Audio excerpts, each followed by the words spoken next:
What is up, my nerd familia, and welcome to Games y Más, the podcast where we dive deep into the world of board games, video games, and a little bit of pop culture.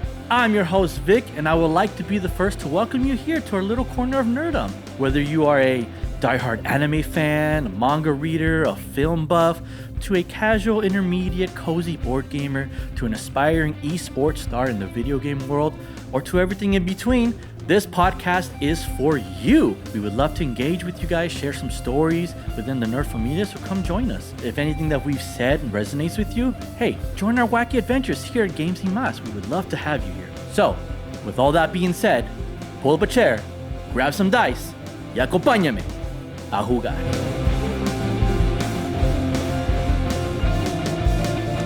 We are back. We're back with another episode, guys. Thank you guys so much for tuning in, listening in, and coming in on this episode here. If this is your first time, we want to say welcome. Welcome in to another episode of Games y Más. Like the intro said in the very beginning, podcast dedicated to all things board games, video games, pop culture, you name it. Books. We did like in last time we did a book episode where we talked about Project Hail Mary. That was fun. But today I'm very excited. We're going back to our top shelf or yard sale segments here. A segment where we look into board games, deep dive a little bit into these board games, and wonder if it's a game that is meant for you guys. If it's a game that you're going to eventually put on your shelf so you can show and show off to all your guests here in all its splendor and glory, or if it's a game that eventually maybe might get sent to the yard sale, somewhere it gets sold off, or maybe put in your closet because you don't play it, or, for God forbid, maybe sent to a donation place and you're just giving it away. And so that's a segment we like to do here where we're going to talk about the game to see if it's going to be worthy there. And so I'm very excited to talk about that. But before we do that, I am very honored and humbled and excited to have a guest here with us here. We have Simone from Boardgames and Bites. Simone, thank you so much. I'm saying the correct right. Is it Simone, right? It's Simone. Yeah, that's fine. It's Simone, but it's hard in English. Okay, Simone. Oh, I like that. I like the Simone. Yeah. I want to say thank you so much for coming on here on the podcast here. Very excited to talk Terrorscape with you. And I'm glad to get to know. I'm going to get to know you a little bit here, and then we'll talk some board games here. And so before we get into the Terrorscape and diving into it, which we're going to, spoilers. We're talking about Terrorscape. If you haven't noticed here from our collection, and Simone has it back there on her shelf. We here at Games y Más like to do a icebreaker question. Kind of like a pre-get to know you, kind of understand a little bit about you a little bit more. It's a two-part question. Feel free if you cannot answer one of these questions. Don't worry, we'll move on, and then we'll go from there. And so I'll go ahead and ask the two questions, and then give you some time, a little bit of time to think about it. First question is, what is your favorite board game of all time? That's a game that it could be a game that you fell in love with it like last week, or it's a game that's childhood memory. As a board gamer, Simone, I understand that it's very hard to narrow down to just one. So, it isn't. Oh, you have it down. Okay, perfect. I usually like to give like top threes, but if you got the number one, I'm ready for that. No, I have to one. Oh, there you go. Good. So we'll go ahead and we'll start off with the board game, and then I'll ask the part two, and then if we can't answer that, it's fine. But I'm curious, Simone, please let us know, what is your number one board game of all time? It's the OG Nemesis. OG Nemesis. Oh my goodness. Yeah, we're gonna be best friends, Simone. We're gonna be best friends because that is my favorite game of all time. Well, third favorite game of all time. First one's top Betrayal. 3. Yeah, top 3. Yes, exactly. But okay, Nemesis. Yes. Phenomenal game. Good game. Think of Alien. From the movies Alien. You're stuck in such a blast game. Is this a game that was like your introductory to board gaming, or is this a game that just captured your heart playing? Surprisingly, I played it quite early on because it's quite a heavy game, but it's co-op, so I could just tag along for the ride and immediately fell in love with it. Oh wow! Okay, so Nemesis. Okay, have you played any of the expansions or anything like that, or just kind of Not yet. Okay. I have one of them. I have the Void Seekers one, but that just kind of changes the intruders. So the Void Seekers now get replaced instead of the intruders. It's very interesting to play. They changed the mechanics a little bit. The gameplay's still the same. You're still on the Nemesis. You're still trying to escape. But now you have a different type of enemy. Really cool, really fun. I really want to get all the expansions, but my wallet's like, nope, you're not getting any because you have too many already. Okay, Nemesis, great. I love that you're ready with that number one. That's your number one. You're set in stone. I love it. That's good. Awesome. I know sometimes board gamers are like, oh, I don't know what to do to narrow down. I understand, but Can be Nemesis. you not it. You got it. That's right. Great game, phenomenal game. And we actually did an episode a while back with our a friend of ours, Josh, where we did actually like a top shelf or yard sale into Nemesis to decide if it was worthy to be on this. So check that episode out, guys, if you're ever curious about that one. Okay, so we'll move on to the part 2 question here. And that is, we're also a video game podcast. We love talking about video games. So Simone, if you have a favorite video game of all time, that is our second one. Again, I could go top 3, but if you have that number one, we'll easy. go. There we Last go. of Let's Us. go. Yes, you're making it easy for me right here. So Simone, what is your number one video game of all time? It's Last of Us. Last of Us. Okay, part 1 and I 2, or love just part it. 1? Both Both. are surprisingly good. Yes, they're amazing. Okay, nice. Yes. Oh, Last of Us. What a game. Oh man. I cried. I laughed. I was scared. I felt Yeah. I felt all the things. Yes, definitely. No, that game gets you in the feels everywhere. It's a phenomenal 2 series game. It's great. It's amazing. I think it's funny that with that game when it came out, I played it. It was fun, and then they just kept like remastering it and keep bringing it back and like more. And I was like, oh, okay. I was like, I'm glad you're making more remasters, but you know. No, but actually, in the second game, you have the stalkers, and they appear at a certain point. Mhm. So with remastered edition, or I think they called it part 2 or something else. Yeah. They actually put them in earlier in the game, so this surprised me again. Really? Oh Yeah. snap! Okay, I haven't played any of the remasters. Oh wow! So they got you for a loop right there. They got you. Oh, definitely. I was playing with my boyfriend. I was like, they didn't put them there. Why are they here? What is happening? What is trying to scare us here? Okay, so they kind of keep you on your toes. They're like, oh, you think you're used to this game? No, we're gonna give you something else for sure. Okay, cool, awesome. Last of Us, great game. Okay, I have to ask a little bonus question. What did you think about the TV show? Did you watch the TV show of The Last of Us? Yes. Yep. There was one episode I loved, I adored, I cried, and the rest of it. I feel No. you. I'm with you there. Yes. I watched when they announced it, I was just like, okay, I understand, but like the game already in itself is like a TV show and a movie already. So you're already playing it, you're living it, you're interacting with it. To make a TV show out of it, I'm like, okay, I'm gonna walk in with like some guards up, and I'll when it came out, I was just like maybe like 1 or 2 bright spots in the show. Everything else was like Episode 3. yes. Oh, yes, definitely. Oh my gosh, that was a great episode. But yeah, other than that, I'm like, I'd rather just play the game. I just go back to the game and play right there, and you'll have a more emotional roller coaster on that than you do in the TV show here. But okay, so Simone, I don't know if you've talked about your favorite video game. I'm pretty sure you've expressed your favorite board game on your channel as well. But if not, guys, if this is the first time you're listening to Simone, you heard it here first of Simone's favorites board game and favorite video game of all time. She knows what she wants. She knows exactly what it is, what her number ones are, Nemesis and The Last of Us series. And so there you guys have it there. Thank you so much, Simone, for sharing that with us here. Now we get into the Terrorscape, I want to do like a little now get to know you. We did a get to know you. Now let's do a get to know you here. Simone, you have a channel on Instagram, Boardgameandbites. Is Instagram your only means of social content you're producing? Or are you on TikTok as well, or YouTube? Actually, I am, because I tried it once and I just copied my content there. Okay. I was like, let me try this out. I've never done this before. Yeah, for sure. I'm mostly sticking to Instagram right now. I do have a website coming up because I like to write more. Yeah. But it's really early. Okay, no worries. Oh, we'll be on the lookout for that for sure, definitely. So Instagram is your main kind of source of media that you're producing content out there. Board Games and Bites. Again, at the end of this episode, we'll plug it in more, and I'll make sure to leave links below so we can support you here. But I would like to know, and our audience would like to know, for those that have never heard of Simone or Board Game and Bites, let us know, how did you get into the hobby of board gaming? How was your introduction into that? Why board gaming, and then why the creation of Board Game and Bites? Again, you don't have to go into super details. You can give us the overview if you like, or if you want to go into details, we can go into details. That's fine. This is your show here, Simone. So let us know why board gaming and the creation of your channel for sure. Why board gaming? I was in my early 20s, and I was actually on the lookout for more friends, get to know some more people. And it was actually my mom that said, "Hey, there's a board game store here, and they have a board game event with Halloween. Maybe you can go." So I just went. I liked it. I kept coming back, met some friends. We started hanging out at our place. And from there on, it just started rolling. And when I moved again in the Netherlands, so I lived in the north before, then I moved to the south. I was in my late 20s, and I was like, I need to meet some new people. So I went to the board game store again to an event, met some Nice. more friends.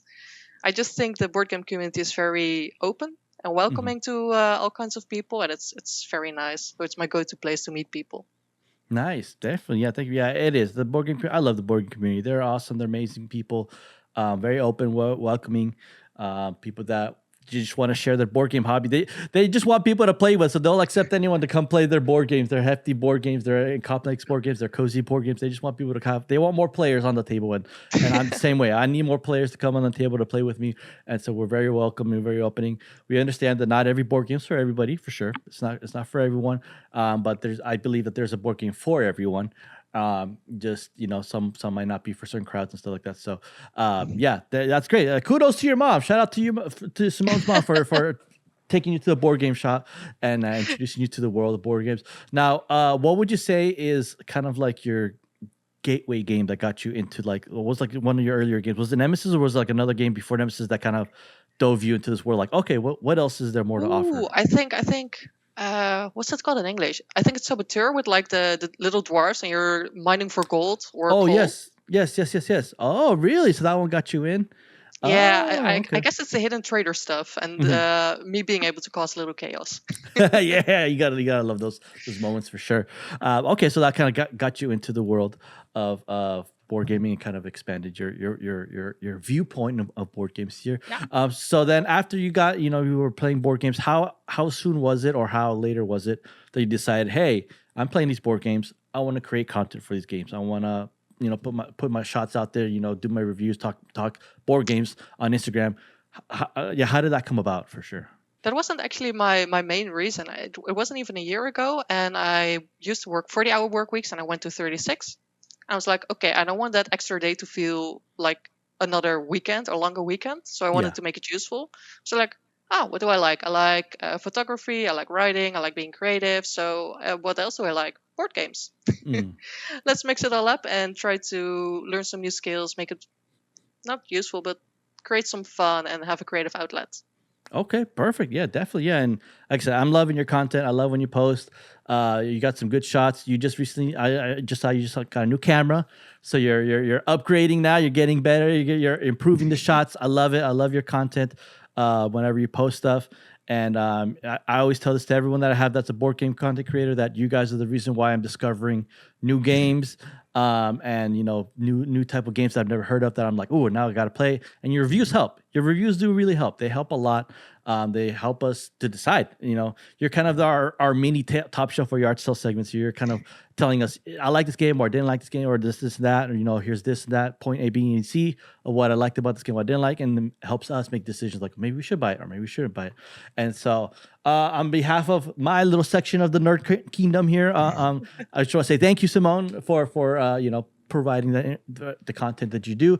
Keep up the good work. You're doing such a great job. You're growing. You're expanding. I love seeing you grow, and I'm cheering you on from over here from the United States. We're cheering you on, Simone.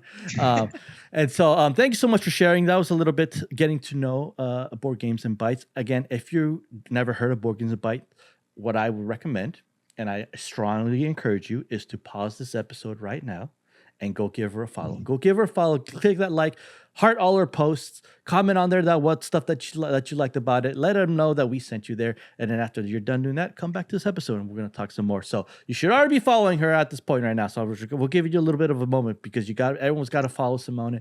She's got awesome board game content, and let's grow her algorithm. Let's grow her count. Let's keep it going here for sure.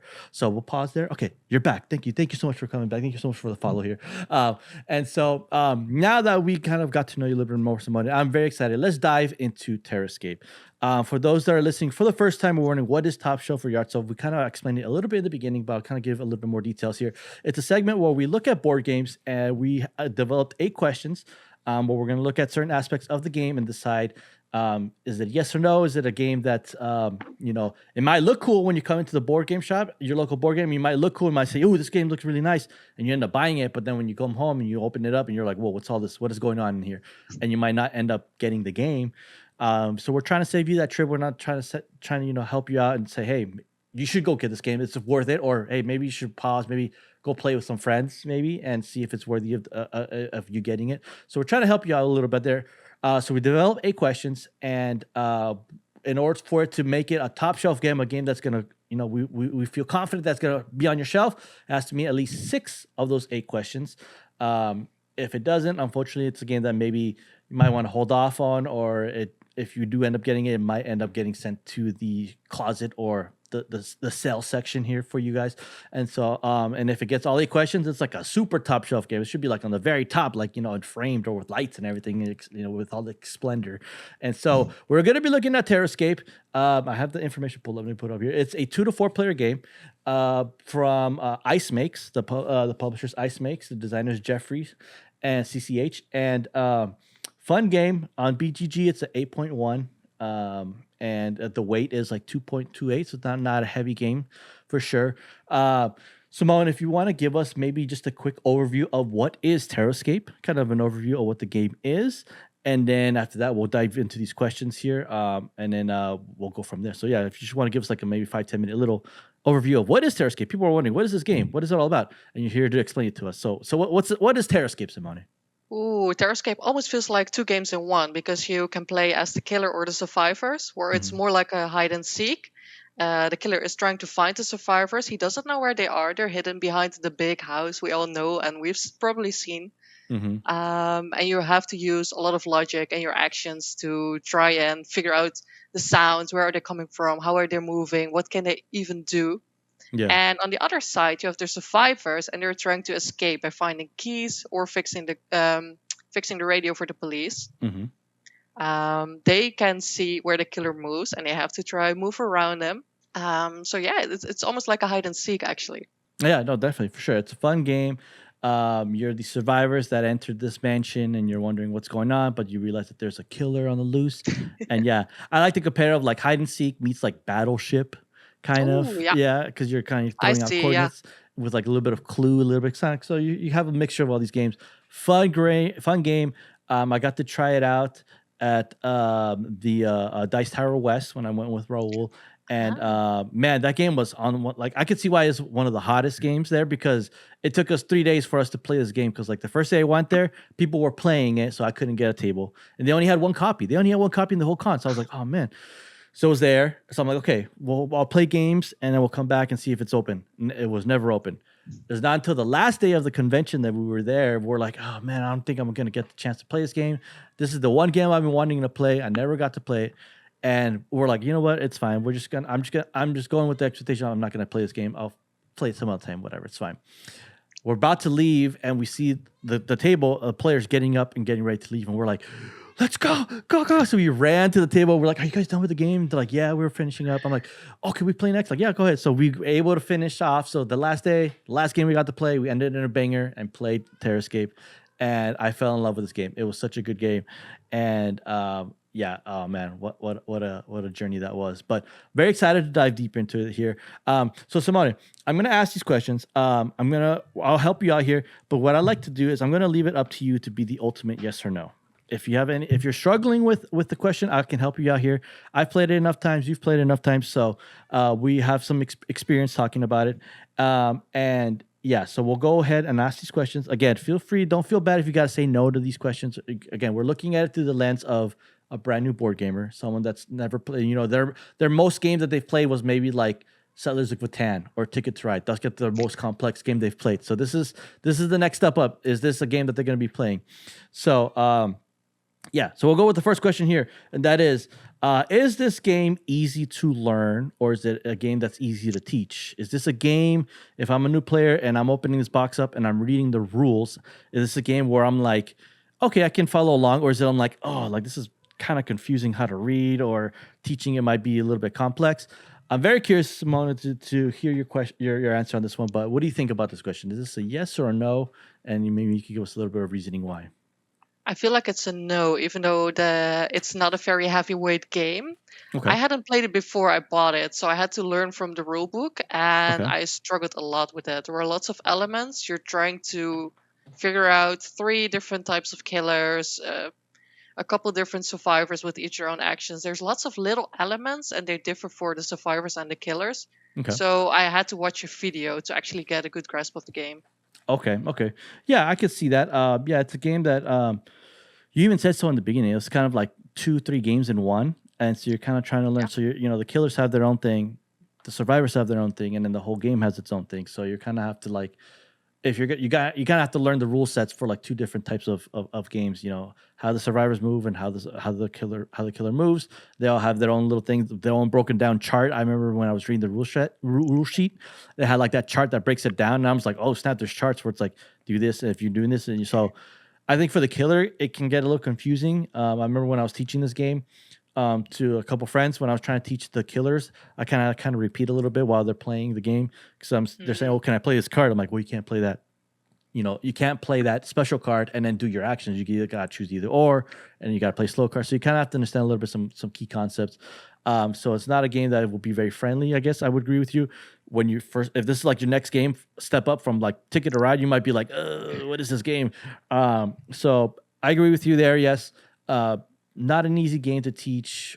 You might have to kind of watch some videos or maybe have a friend teach you how to play so you can kind of pass it along.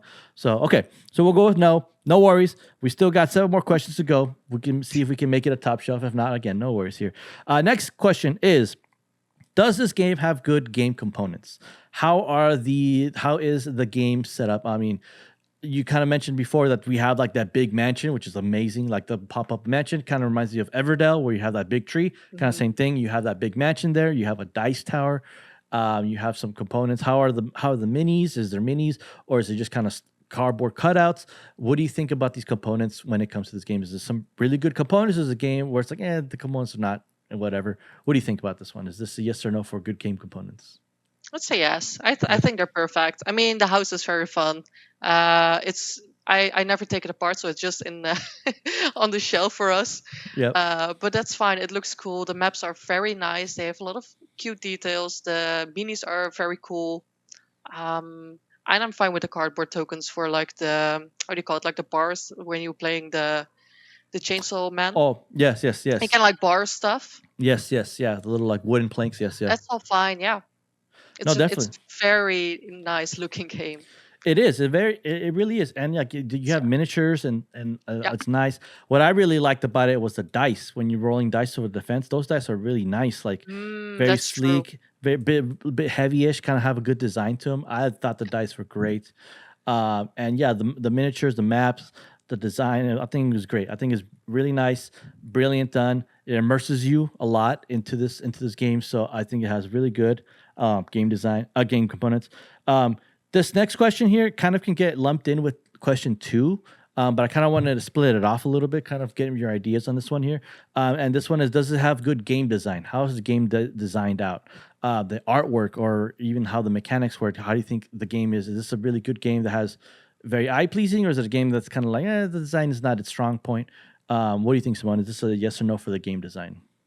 It's a yes, and it's because I was just thinking about the map when you were talking. Yeah. The way it's divided is very user friendly. In a way, you have the colored zones, but also the 1, 2, 3 or ABC. It's very neatly done. It's very easy to follow along because you have to listen to the other players say, "Oh, I'm moving my killer to the kitchen" or whatever, and hmm it's very easy to get a grasp of the layout. Oh no, I agree. Yeah, it's very color coordinated. Especially Yeah. like if you're the killer and you're using sense, you have to say, "Hey, is there anyone in the blue section?" Then it's very obvious. It, We can see what the blue section. It's yeah. very. Yeah, I agree 100%.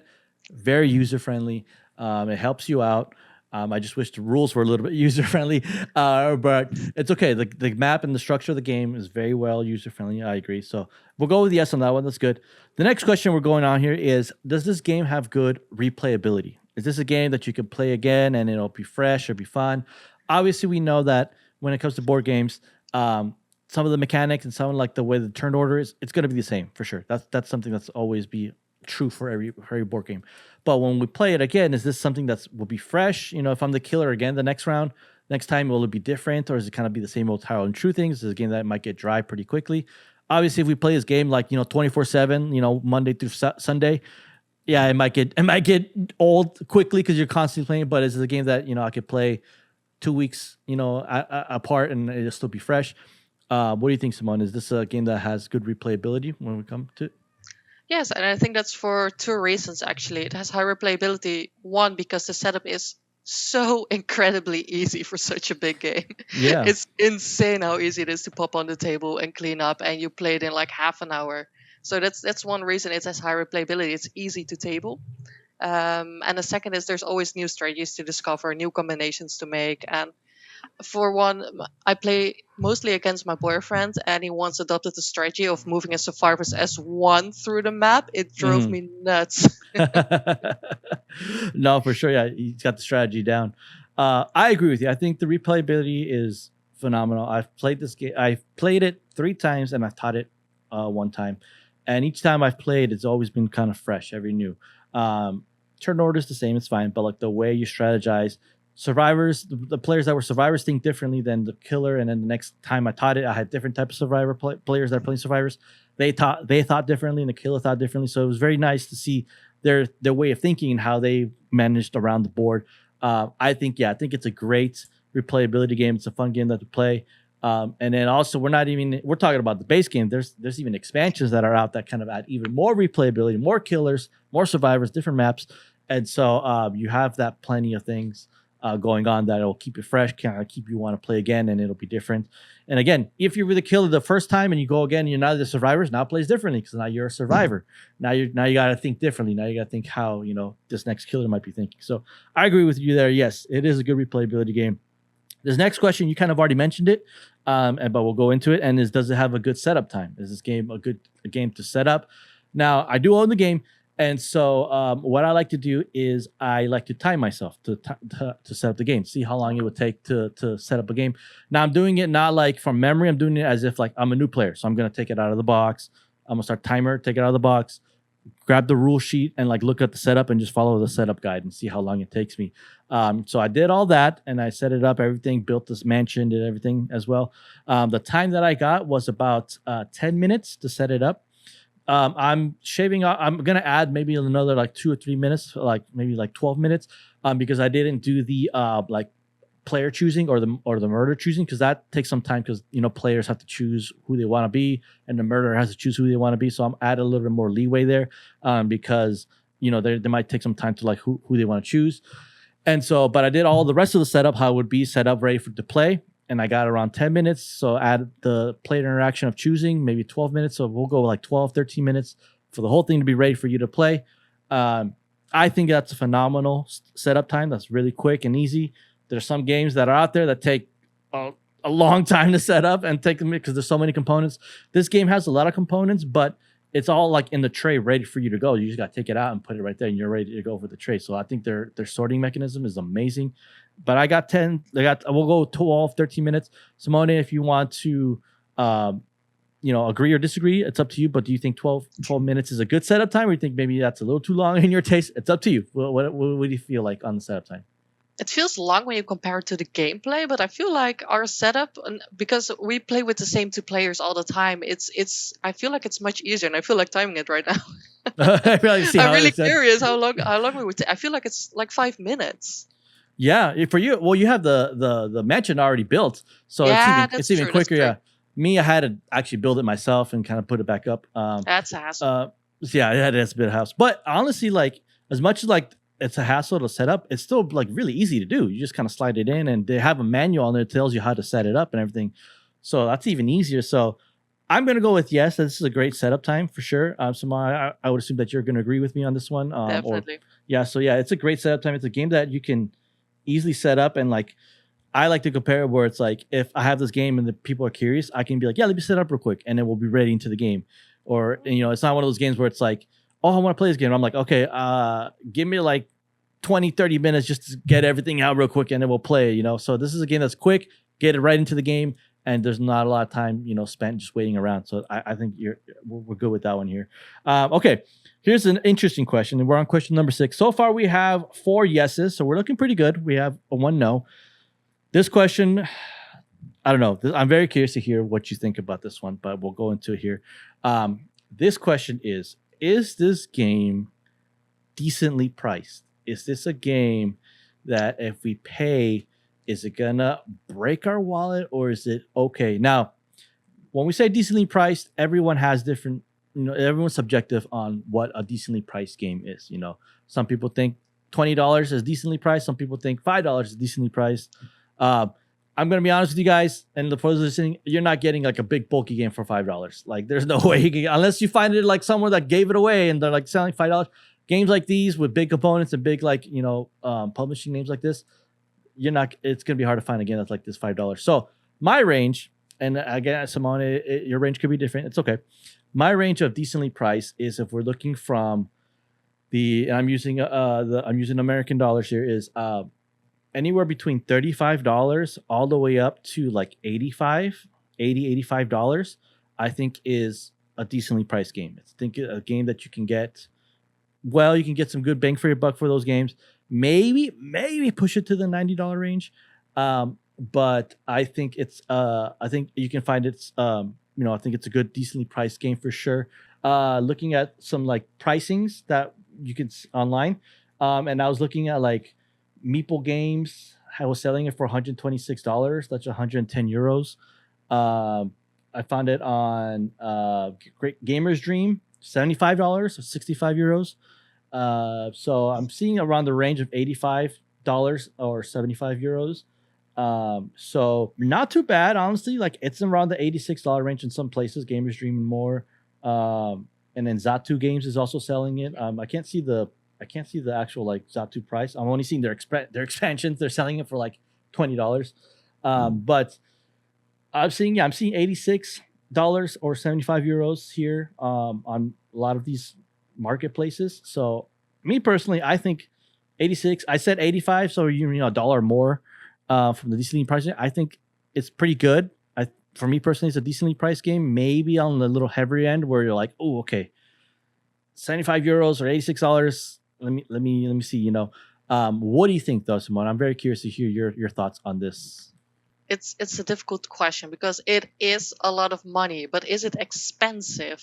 That's the question to me, and Yeah. I feel like I know too little to be able to say whether a board game is expensive or not, because I don't know where most of the money goes. Where is it invested? Is it Yeah. the actual gameplay itself? Because it feels like it plays rather smooth, and the components are looking amazing. The rulebook could have been a bit better, but Yeah. Yeah. but I mean, just look at the box behind you. It looks insanely good.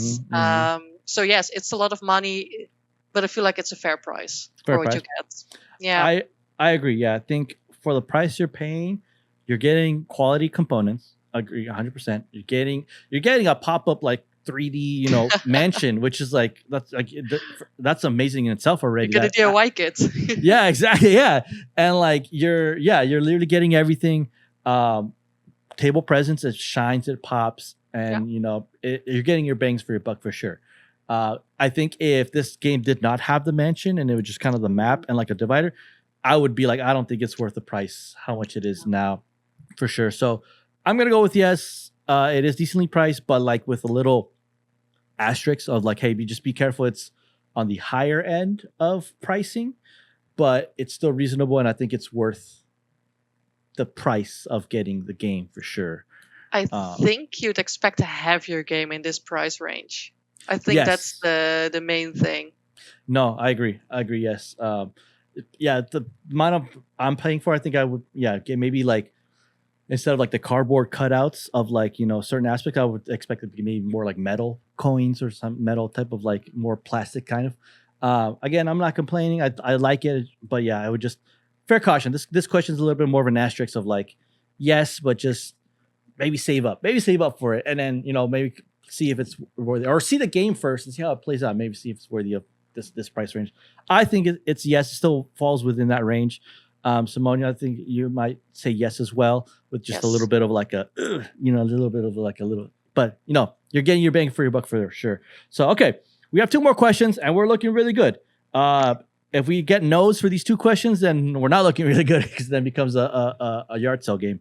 So, next question. I think it's for me it's a yes, but I'm curious to hear for you. Does this game have good game lore? This is a game that immerses you into the stories. This is a game that you're in here and you're like, okay, what's going on? What's happening? Do you feel like you're immersed, or is this a game where you're just like, yeah, just move around, do A, B, and C, and then just see if you can do, whatever. Like, because there's some games that have like they try to have a story, but in reality, when it breaks down to it, you're just like, oh, you're just moving pieces around. You're not. The story's there, just like it doesn't even play effect into the game. I think yes, and I think it's for both sides. Playing the killer, I love playing the butcher. Because he has the big chainsaw, and I just can see him. He has this special card you can unlock at a certain level, where if he's angry, just stomping around in the house, breaking stuff, and he doesn't find people who can go further because he's still angry. He hasn't found anyone. I can feel that. And then there's the specter who's just always whizzing by. And as the survivors, I'm always afraid the killer knows where I am, even though they probably have no clue. But you can feel it. Yes, you feel the tension, you feel the horror. Which I want to share a funny story that when we were playing this game, when I was teaching it with some friends, we had the killer, she was the butcher, and then the survivors. They were it was two of them. They were playing three survivors, and they called the radio and they activated the cops. So the police was coming, and it was the last turn. So they had one more turn. And the killer hasn't found him like at all the whole game. I was trying to like play both sides because I was helping the survivors and I was helping the killer. So I wasn't like trying to be like, oh, they're right here. I was trying to like, okay, you can do this and this and there. But I was trying to hint at the killer, who was my friend that she was playing the killer. I was like, hey, there's noise here. There's noise there. And it's like, but just remember that if there's noise in this area, it may be that they're trying to fix something or trying to find. So like, I'm just like trying to throw hints at her, So she's like, oh, I don't know, So she was doing her own thing. I let her do her own thing. It's the last round. If she didn't find them, they were getting saved. The survivors are going to win.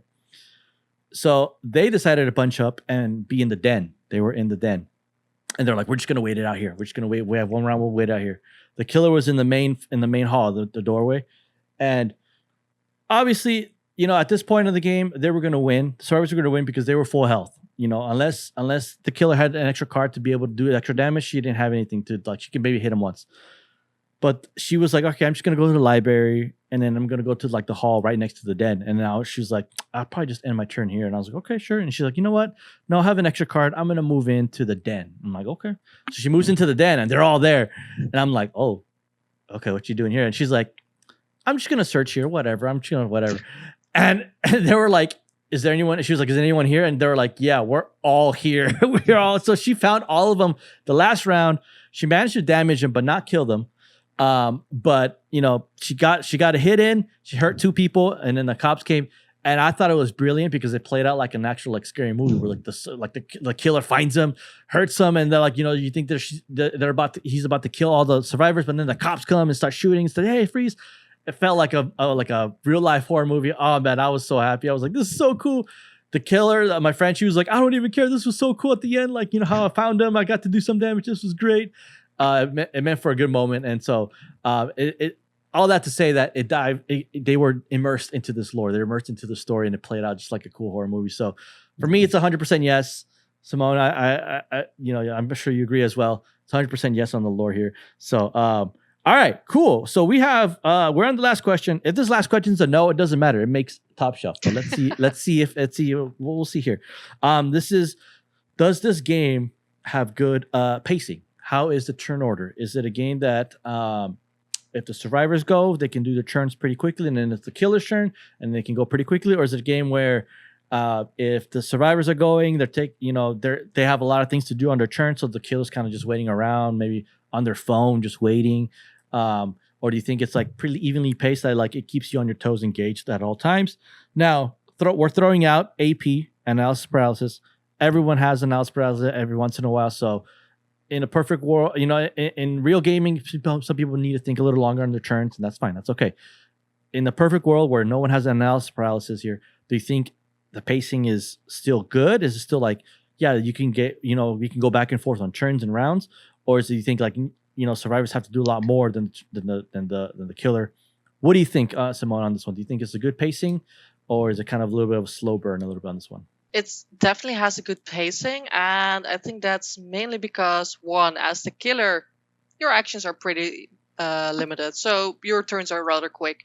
And when it's the survivor's turn and there's, for example, 2 or 3 players in front of you and they're discussing stuff, you want to pay attention to that. You want to try and get a hint of what they're doing, the way they look when they're interacting, or stuff happens or a noise is made.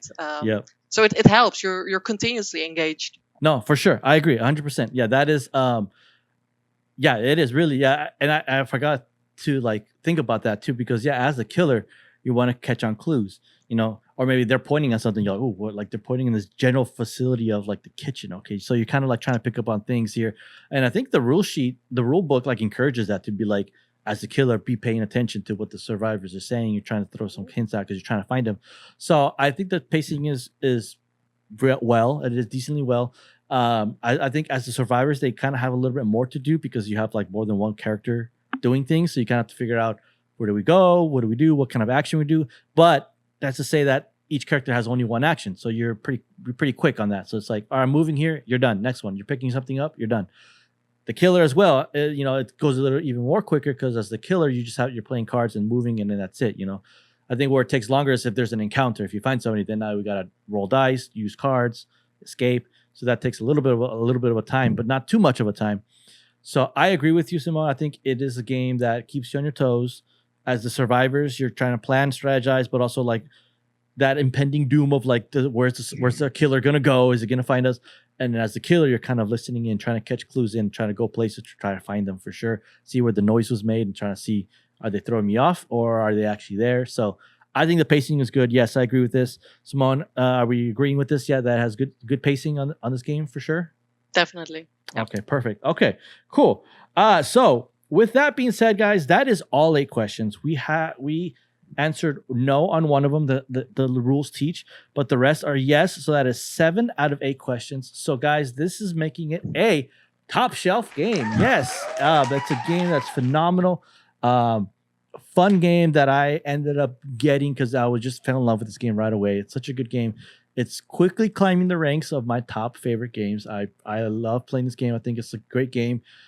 I almost want to say not as much, but I almost want to say if like someone wants to take the next step from like intermediate board gaming, I think this is a good game to kind of go into it. Like this is like, not say like if you played Only Ticket to Ride and Monopoly, then probably hold off on this game. Maybe dive a little bit. But if you played like Everdell, or if you've played even Nemesis, or if you played some of these other games right here, I think this is a good game to kind of step into it, is for sure.